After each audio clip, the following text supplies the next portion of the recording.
monella asiaa, kuuntelen. Vesa tässä vuori, kuuntelin.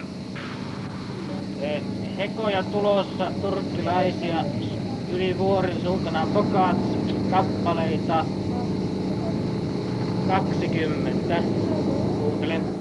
High above the Turkish-held port of Kyrenia, in Lawrence Durrell's village of Bitter Lemons, Captain Carlo Makinen, United Nations, stands on guard. This is Bela Pace, and the captain stands in the famous old 16th century abbey, but he's watching a modern armada of Turkish ships and helicopters land men and machines on the beaches below.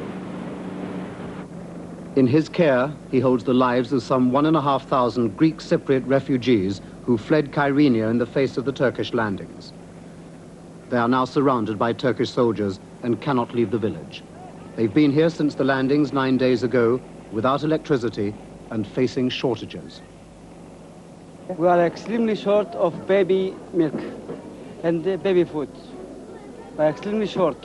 Medicine as well. What sort of medicine? Not extremely short of medicines, but the only thing that I'm worrying is about the small babies under the age of 6 months. The Turkish landings have continued since the ceasefire. The UN has already negotiated an agreement with the Turkish army by which it keeps its men out of the tourist village. But they maintain a strong presence at the foot of the hill, a mile away from Bela Pace. But only this morning, a UN spokesman announced that the Turks refused to allow a food and water convoy through on the road to Kyrenia. They've said they'll make the deliveries themselves. How many men have you got here? I have 2 non-commissioned officers and 6 soldiers together. Is that enough to look after the whole of the village? It is enough because we not use power, we use discussing and this kind of way. In other words, you talk rather than make war? Yeah. But can you always discuss your way out of a problem? Supposing, for instance, we've just driven up to here and there are thousands of Turks around you at the moment. I don't know exactly. You? Maybe I lost some time. Twice I have been first in Suez and here every time. And each time you've managed to talk your way out of problems? It seems so. Do you think most of the people here now feel much safer with the United Nations? They certainly do feel very safe and more comfortable, and at least our faces is more brighter than they have been the last few days. What would have happened if the United Nations hadn't come up here? Well, that was one thing, was everybody thought that the Turks they will attack the village definitely. Supposing you were cut off from your base now, from the other camp, from the Finnish camp, and you were attacked, would you be able to fight back? It depends situation and orders. But supposing you couldn't get any orders and you then as Difficult a captain... question. What's the answer? Ask my commander. The young captain's headquarters and control center are in Nicosia. He belongs to UNFICYP, the ugly acronym for UN forces in Cyprus, a force that today stands at some 2,300 men. The majority come from the United Kingdom and Canada, the rest from Finland, Sweden, Austria, Denmark, and 3 from Ireland. Their brief is to prevent a recurrence of fighting, contribute to the restoration and maintenance of law and order, and a return to normality. Before the crisis, there were complaints that the UN took its peacekeeping role too peacefully. But things have changed. To achieve its new aim, the UN has suddenly, and without any clear legal authority, gone into the leasehold business.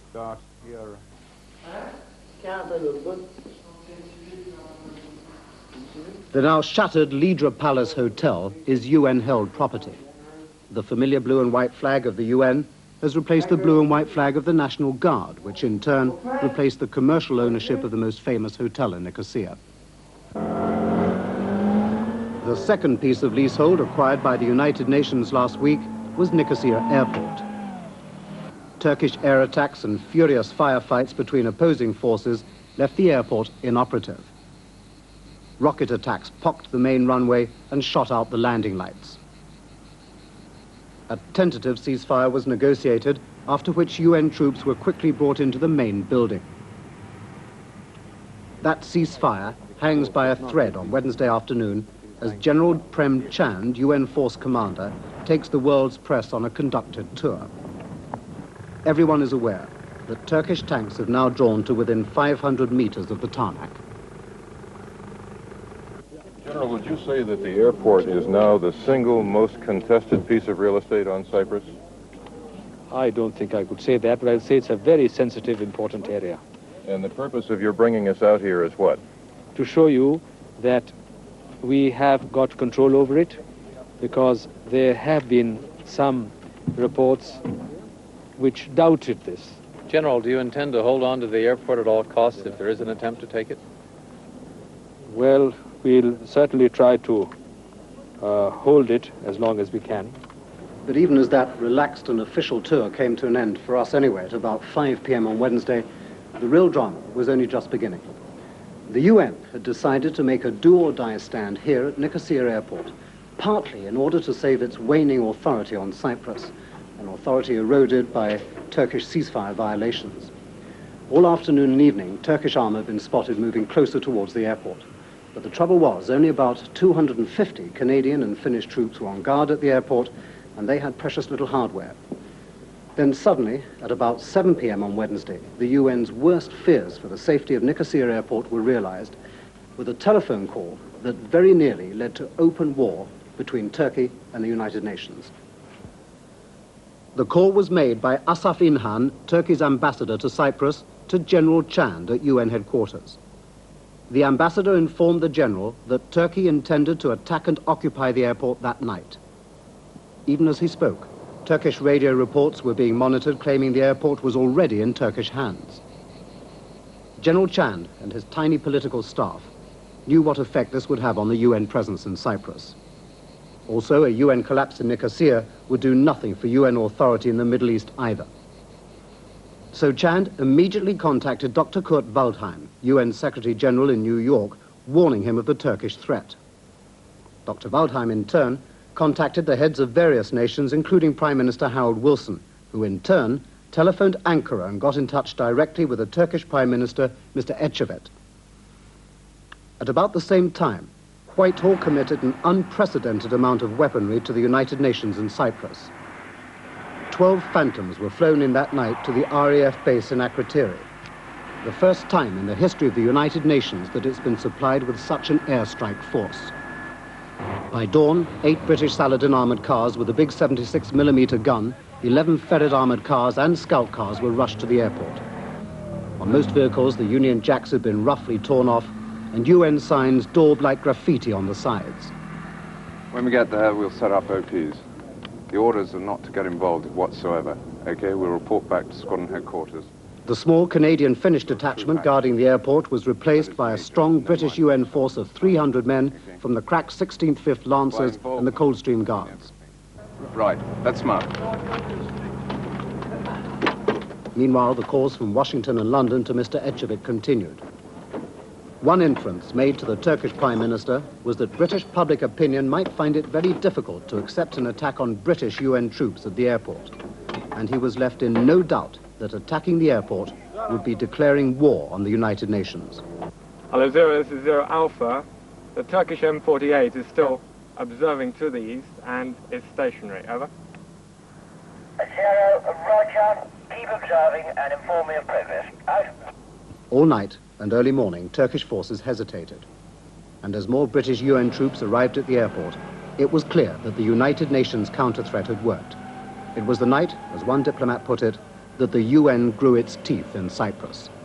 There was a likelihood of a serious operation developing in the vicinity of the airport that afternoon, and that for that purpose we felt it necessary to neutralize the airport by putting the United Nations flag there. Is it true that you went on to a blue alert that night?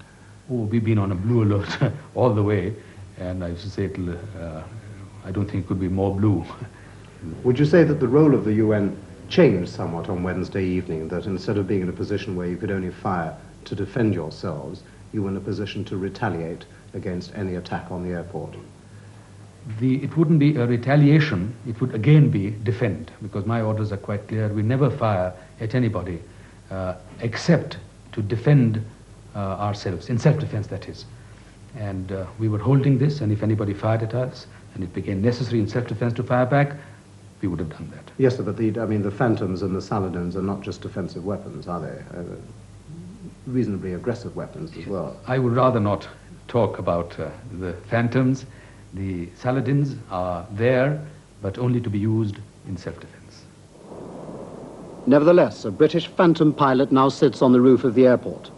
His job is to direct the British Phantoms against Turkish positions, but he's suitably diplomatic about his true role. You're rather a senior rank just to be relaying messages. To your radio check, over. Well, I'm experienced in the... You see, you're leading me down the garden path, aren't you? I'm not leading you down the garden path. I mean, I just wondered why a man of such senior rank would be doing a job... Well, a flight lieutenant isn't a very senior person. Well, it's reasonably senior, isn't it? The point is, do you have any connection at all with a retaliatory airstrike capacity if it were required?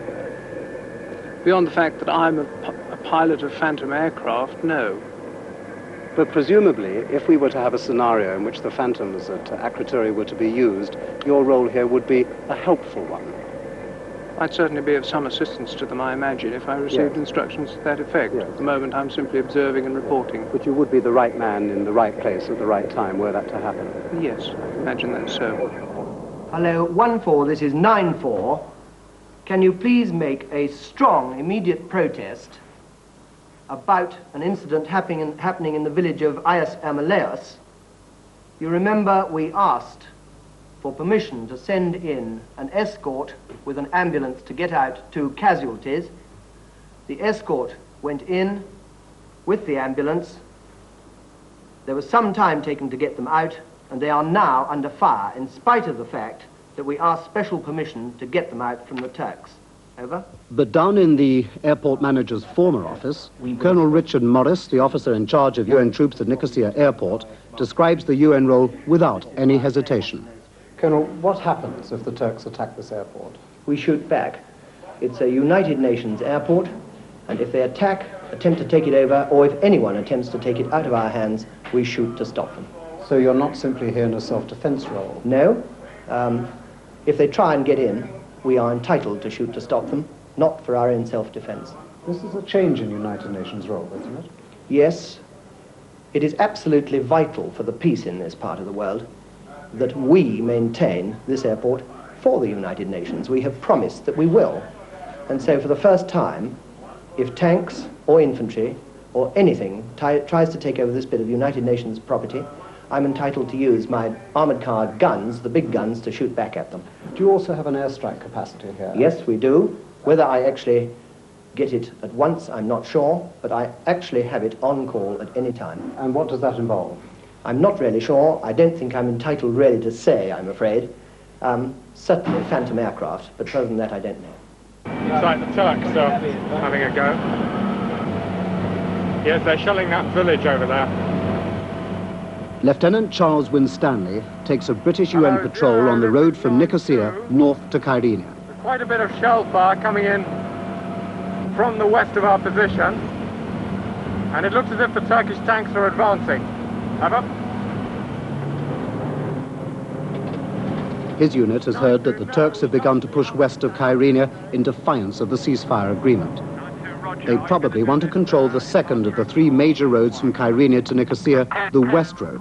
And to control it, they need to occupy Mirtu.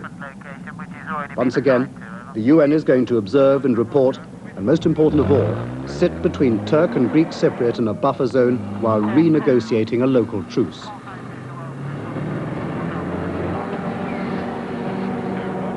The patrol's movements north from the airport are watched sullenly by most civilians. In Cyprus, no one believes the UN has done enough, but then few people in the villages really understand its restricted brief.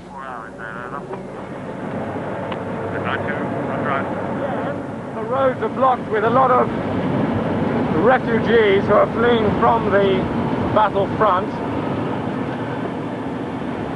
They don't seem to know what's going on up the front, though. Over.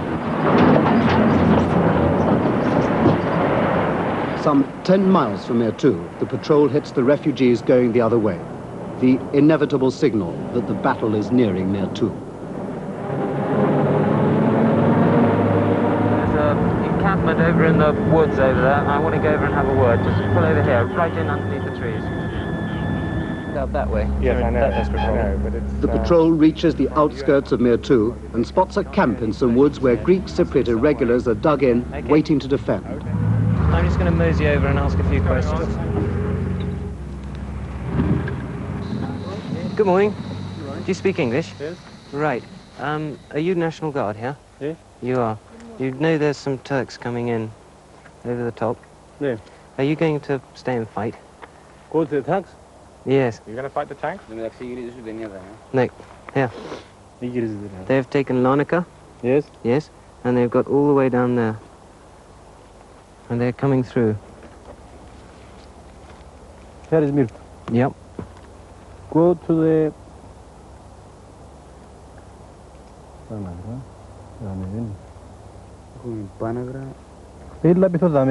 No, we can't go up there. Yes. You are up there. Near the caravan here. Yes. All the way up here? Go ahead, yours. Yes. The Turks are coming here. Here. Come here. With tanks. Yeah. You can't fight them. Turkish tanks coming here. Coming here? Many, many tanks coming here. Yes. Many, many. You go. Here. From Karinia? Yes. From Karinia. They're coming screaming through here. I in my army. Go here, go. Yes, yes, go. Now. I wouldn't hang around here. Yes. Don't stay here. You'll get killed. Do you want to be killed? I wouldn't hang around. Okay? No. You where go? No. We're going further along to tell the rest. So what's the position in the town of Mirtu at the moment? The situation is that the Turkish advance, which has been reinforcing from Karinia in the hills over there, has reached a point about 4 miles away from us now. And there are a number of scattered Greek National Guard outposts here. Not really very impressive standard of troops, but they may try and make some sort of stand to the Greek advance. We know that there are now large numbers of Turkish M47, M48 tanks coming up from Karinia, and they, present rate of advance, could be through where we are now in the next hour. Now, what can you do about that? The UN can do nothing but observe at this stage and report back to our headquarters what is happening. But this appears to be a flagrant breach of the ceasefire, which is now several days old. Can you do no more than report? The only thing we can do to try and minimize the killing is to encourage the National Guard to withdraw and leave it to the diplomats to discourage the Turkish advance. But I mean, couldn't one say that by encouraging the National Guard to withdraw, you're leaving the town wide open for the Turks to sweep through? You're taking away the only form of defense they have. The Turks are only interested in gaining the ground. So that by encouraging the National Guard to withdraw, we are simply preventing needless slaughter. But it does help the Turks to gain ground. Yes, but at this stage, it's not the UN's concern to prevent the Turks from advancing. What we are trying to do is to establish some kind of a ceasefire buffer zone between the two combatant elements in the northern part of Cyprus. But is there any indication that the Turks are going to respect the existence of a buffer zone? I hope so. This is the normal way of implementing a ceasefire, an accepted one. It has been tried out very effectively recently in the Middle East, and I sincerely hope that once it's established, that everyone will respect it. Are you optimistic on this, sir? I have a feeling that it may take a little time. Inside the Limassol football stadium in the south of the island, just a few miles away from the British sovereign bases, time hangs heavily on 1,500 men, mostly from the Turkish quarter of the town. They were taken there by Greek National Guardsmen, allegedly as prisoners of war, certainly as detainees, and possibly as hostages. They've now spent a week inside, guarded by some 20 armed soldiers. Outside the stadium's locked doors, Major Miles Frisbee and his United Nations patrol maintains day and night observation, while across the street, another Greek National Guard unit also keeps watch outside and determines who may or may not enter the camp. everyone watches everyone else. Major, what's the job of the United Nations presence here outside the stadium? The presence is to see that nothing untoward happens, whether inside or outside the stadium. But how can you tell if anything's happening inside the stadium if you're locked out? We have representatives inside the stadium. The United Nations civilian police are admitted in there, and they can let us know whether anything is going wrong inside. But there aren't any inside the stadium at the moment? No, there aren't very many United Nations civilian police, unfortunately, and therefore they can't afford the men to station people in there full time. Inside the stadium, the temperature is in the high 90s. It's so dusty, a water truck has to spray the ground twice a day. Washing and latrine facilities are primitive. There's insufficient cover for nearly half the prisoners, and many go without any shelter at all, or simply sleep on the bare ground. Others protect themselves as best they can, with old sheets or blankets. One crowded tent is for medical cases, including one youngster allegedly with bullet wounds. There is a Turkish doctor. Many problems. What else did we... Every day we are feeded all the same things. For example, bread, 2 or 3 olives, and a small piece of cheese, not more. We have no blankets, A. B, there are not enough tents.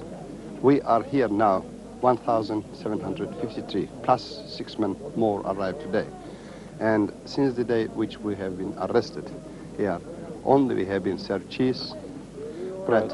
What about the situation with the United Nations? Can you make any contact with them at all? Unfortunately, no. And we are really very disturbed about the situation. What we were expecting from the United Nations as a peacekeeping force in the island, they should have given far much importance to the needs, especially in a state of war that we have been. But are you aware that the United Nations are here at this camp? Yes. You know that? I know. Yes. We know. We have seen them. We have seen 2 of them sitting at the entrance of the door. Have you been able to talk to them at all? No. What you're saying is you're not making any contact with the United Nations people? Yes, not at all. Well, from the day we have been arrested here, no United Nation had come in here. But you know they're sitting outside? We don't know. Well, they are. Take my word for it. Thank you very much. Thank you very much. Thank you very much. You've heard about it? Yes, yes, the first time we saw, to be quite honest, we saw the other night 2 United Nations in civilian police officers. They were sitting inside, but since that day we have not seen them. The assistant camp commander, who wishes to remain anonymous, is a Greek Cypriot who says he spent 7 years in London as a student. He's now lieutenant in the Greek National Guard. The detainees say they are unable to talk to the UN civil police. Well, they're our prisoners, and I don't think there is any reason to talk to them. Because if there is any complaint, they say to us, we have one of their MPs, which is in he's a Turkish. Well, you say they're prisoners, Lieutenant, but there are boys of 13 and 14 there, and there's a man of 67 or 68. Are you seriously saying that they're military prisoners? Yes, because they can... we saw them carrying rifles and killing people. You saw all of them carrying rifles and killing Not all of them, but they are able to carry rifle. And so they're here as suspects? They're not here as prisoners? I mean, they haven't committed any crime, any military crime, have they? To us, they are prisoners. Why can't they approach the United Nations civilian police and talk to them? Because I don't think there is any reason. But they think there are reasons. They want to put various complaints to them, and they want to get messages to their families. They're worried that their women folk may be attacked or something. Isn't there a reason why... No, there is no reason at all, because whatever complaints they have, they give them to their one of what we call their leader, which is an MP of them. He is a politician. And whatever they complain about, he comes to us, and we're looking after their complaint. And who do you pass the complaints on to? We deal with the complaints. You deal with them? Yes. So what's the point of having the United Nations civilian police here at all? It's just observators. Just observers? Yes. But isn't your position here rather like that of a referee locked out of the game? It may be. We have on occasions been inside the stadium where the National Guard inside the guards do not like us going in. But certainly if I was to want to go in now, I believe after some argument I would get myself in. What would your position be if there were to be a riot inside or if you were to hear shots? We would investigate it through various negotiating channels which we have locally. I'm in touch with the commander of the National Guard in Limassol district, also with the police superintendent of Limassol district. Do you think that it might be too late if you had to go through all these channels? I'm afraid it might be, but we're not here in sufficient strength to do anything ourselves. The detainees complain of a reasonably serious shortage of blankets and hygiene and so on and so forth, and they wonder why the UN is taking no steps to help. Is that your department? No, the United Nations is not really here a universal provider. We will do what we can to help, but it all has to be done through the normal agencies. The Red Cross are certainly here, and from what you have just told me, that will be passed on by me to them. Most of the prisoners in the stadium have been taken away from the Turkish quarter of Limassol. Everything all right? Here, the UN has another patrol in a street of women, children and old men. It's a patrol shared without liaison with Greek National Guards and Greek Cypriot police. Prisoners' fears in the stadium that in their absence their women may have been molested or property looted are without any foundation. But the UN officer, part soldier and part social welfare worker, still does his rounds. Okay, but Engage, come in, no. She said that they want their husband. Yes, I know, but that's something we can't do anything about at the moment. But otherwise, we're all okay. You're not being mistreated in any way, are you? There is the guarantor government of Cyprus. There is. The people all hungry here, you know? Yeah, we know that. Yet criticism of the UN peacekeepers, be it from one side or the other, is never far away. No anything. Oh, yes. No gun in your soldiers. No gun. Yes. We will do what we Yes, can. if you see the television, come all the soldiers by guns. Yes. It's lie. An army dedicated to peace can never go to war. The Scandinavians amongst the UN forces in Cyprus have a saying: you can't kill a man to stop his friends killing others. The Cyprus crisis is testing the UN to its limits. Both sides demand more of it than it could or should give, but in its poking and prying, and in its endless capacity to negotiate and negotiate again, it has maintained a grudging respect. If, as is always claimed, the UN reflects the sum of its member nations, then it is we who are being judged, every day and night, in some remote part of an island, still lurching its way towards a new peace.